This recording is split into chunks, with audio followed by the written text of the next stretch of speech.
Greetings and welcome to our daily Devo for Monday morning, which is our 2-for-1 schedule. Sundays was entitled The Power of Deep Rest, and it refers to Exodus chapter 20, where the commandments are given, 8 through 11. Remember the Sabbath day by keeping it holy. 6 days you shall labor and do all your work, but the seventh day is a Sabbath to the Lord your God. On it you shall not do any work, neither you, nor your son or daughter, nor your male or female servant, nor your animals, nor any foreigner residing in your towns. For in 6 days the Lord made the heavens and the earth, the sea, and all that is in them. But he rested on the seventh day. And therefore the Lord blessed the Sabbath day and made it holy. Tim Keller says, what does this mean practically? Since God rested after his creation, we must also rest after ours. This rhythm of work and rest is not only for believers, it is for everyone, as part of our created nature. Overwork or underwork violates that nature and leads to breakdown. The rest, to rest is actually a way to enjoy and honor the goodness of God's creation and our own. To violate the rhythm of work and rest in either direction leads to chaos in our life and in the world around us.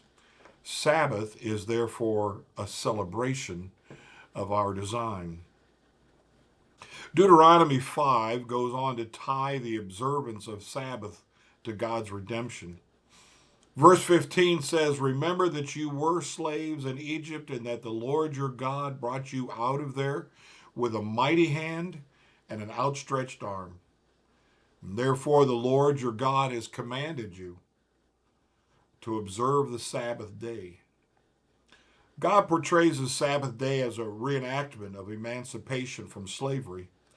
It reminds us how he delivered his people from a condition in which they were not human beings, but simply units of capacity in Pharaoh's brick production system.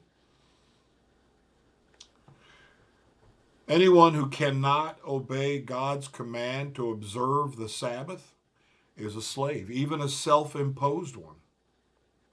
Your own heart or our materialistic culture or exploitative organization or all of the above will be abusing you if you don't have the ability to be disciplined in your practice of Sabbath. Sabbath is therefore a declaration of our freedom.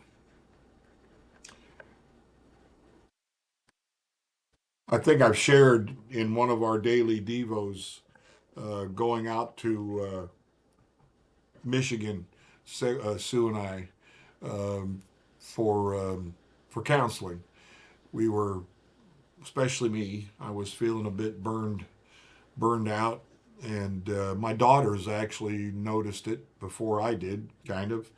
And they, the ones in a conversation online one day, they said you should really go get some counseling. And and I'm thankful I listened to them. Thankful I went that we went. Sue and I went for that. It was something that Betsy had been to, Betsy Wambeck, and um, and she recommended it to us. And that's the one thing they seem to stress more than anything else, and that's make sure you take a day of rest. Make sure you spend at least 1 out of the 7 days of the week to do something that you enjoy. It doesn't, I know when we say Sabbath day, most people just think about Sunday and going to church and, all of that kind of stuff. They defined it a different way, and they defined it as doing what you like to do the best and just enjoy it. Enjoy the day. Stay away from pressurized things. Stay away from overdoing things, and just take that Sabbath and rest. Now, some people want to say, well, it's going to church and it's reading your Bible and it's, all these different things. But the way they defined it was if, for instance, they said, if you enjoy mowing your lawn, mow the lawn, enjoy it. Take joy in seeing it finished up and looking much nicer than before you mowed it, kind of thing. And that's, you have that to do list and you think, oh, look at all that I got to do. But when you start to tick them off on the sheet of paper, you begin to, okay, all right, this is good. That's off the list. That's off the list. That I don't have to worry about getting that done now. And that's the power of deep rest. It's not entering into your day with, oh, I gotta go look at my list. I gotta go do this. I gotta go do that. No, it's okay. Let's look at that list. You know what? I like doing that. I'll do that today and get it done, and then I can check it off the list. It's as simple as that, really. This power of deep rest that Timothy Keller's talking to us about here. And I mean, that was what God did. He did all this work in 6 days, all this creating from the planet to the solar system to the stars, all of that he did in 6 days, and also all the animals, every living being and creature on the planet Earth. He did all of that, and then he came to the seventh day and he took a break. And that was fine for him, fine with him in doing that and setting an example. And that's, I don't know how many times I've said that before, especially about Jesus, who, not, I won't call them commands, but he gives suggestions on how to live and how to treat our neighbors and all those kinds of things. And there's not one thing he ever suggests to us, if not commands us as to what needs to be in our lives as his disciples, that he didn't set a precedent for. He always was the one to look up to. I know lots of times we have maybe on jobs we've had bosses who told us what to do and they weren't very nice about it, and they didn't set an example themselves in all of that. So it was hard for people to listen to them and do what they said, because after all, they're not doing it themselves. But the Lord always sets the pace, always sets the example. If He tells us to love our neighbors, He loved His neighbors. If He tells us to help those in need, He did it, and He set the example for us. And that's where the rest comes from, knowing that what we've done is very similar to what Jesus did in how he carried out his Father's will, and set that example for all who would follow him. The Lord blessed the Sabbath day and made it holy, according to that last verse in Exodus 20. The one for Monday, today, is entitled Every Good Endeavor. 1 Corinthians 15:58. Always give yourselves fully to the work of the Lord, because you know that your labor in the Lord is not in vain. Everyone imagines accomplishing things, and everyone finds him or herself largely incapable of producing them. Everyone wants to be successful rather than forgotten, and everyone wants to make a difference in life. But that is beyond the control of any of us. If this life is all there is, then everything will eventually burn up in the death of the sun, and no one will even be around to remember anything that has ever happened. Everyone will be forgotten. Nothing we do will make any difference, and all good endeavors, even the best, will come to naught unless there is God. If the God of the Bible exists, and there is a true reality beneath and behind this one, and this life is not the only life, then every good endeavor, even the simplest ones, pursued in response to God's calling, can matter forever. That is what the Christian faith promises. What about you? Let's say that you go into city planning as a young person. Why? You're excited about cities and you have a vision about how a real city ought to be. You are likely to be discouraged because throughout your life, you probably will not get more than a leaf or a branch done of the tree that you imagine. But there really is a new Jerusalem, a heavenly city, which will come down to earth like a bride dressed for her husband. Revelation chapters 21 and 22 paint that picture for us.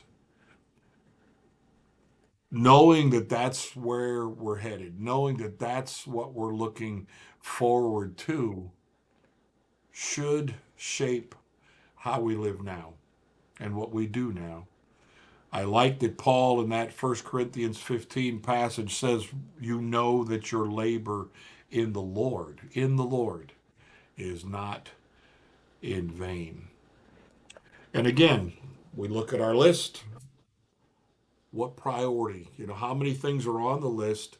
What needs to be bumped to the top of the list to be completed, to make sure that it gets done for the benefit of somebody else, for the benefit of a need that's in your neighborhood, whatever the case may be, every good endeavor.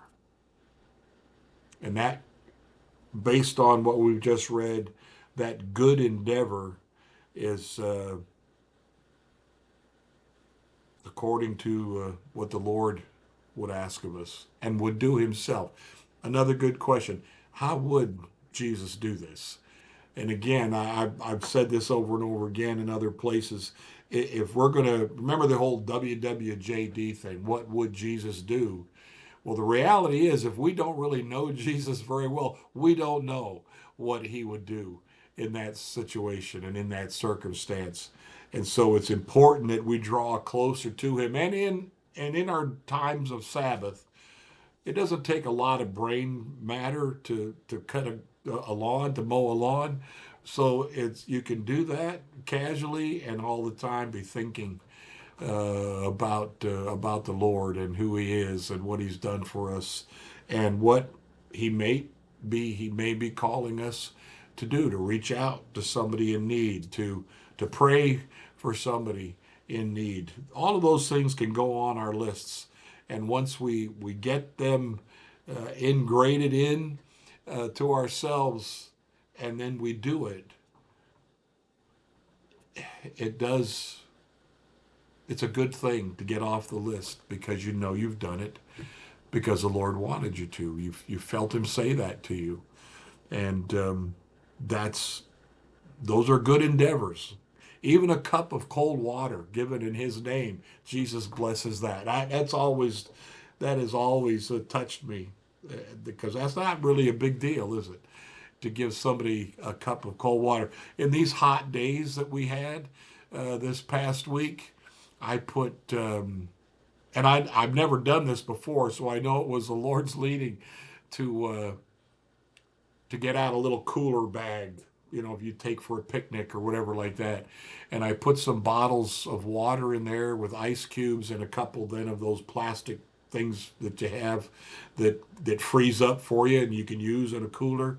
I put one of those bags out on the porch on a little table that's underneath my mailbox, and I wrote a note on top. I said, I appreciate you delivering mail in this hot weather. Please feel free to reach in here and take yourself a cold bottle of water. Like, how important is that? And yet at the same time, I had a feeling. Now, the first day I did that, whoever was the mail person that day did not reach in and take a bottle. But the next day I did that, a bottle was gone, and that tickled me. I was happy about that. And it really, it doesn't take a lot to do something for somebody as a good endeavor, but what it says to them is they're cared about. Somebody recognizes the hard work. I can't imagine being a male person, since we have male men and women these days. Um, I can't imagine carrying that bag around on a day when it's like 95 or whatever, and the humidity's up there and all of that, and and not having access to water. Again, it's a simple thing to do, but it says a lot. It says a lot to the person that you've done that for. And I mean, I don't think they'll be, oh, wow, that was great. It was like winning the lottery. I don't think they're going to be saying anything like that, but they will be thankful for it. And that's a good endeavor and something we can do. And then if that person responds the way this one happened on Friday, um, I was happy. I was happy to have had that leading from the Lord to do and to bless the mail carrier. So those are the kinds of easy little things we can do, but they can say a lot to whoever you've reached out to in those things. So blessings to you today, power of deep rest, and every good endeavor is not in vain if we're doing it in the name of the Lord. Blessings to you today.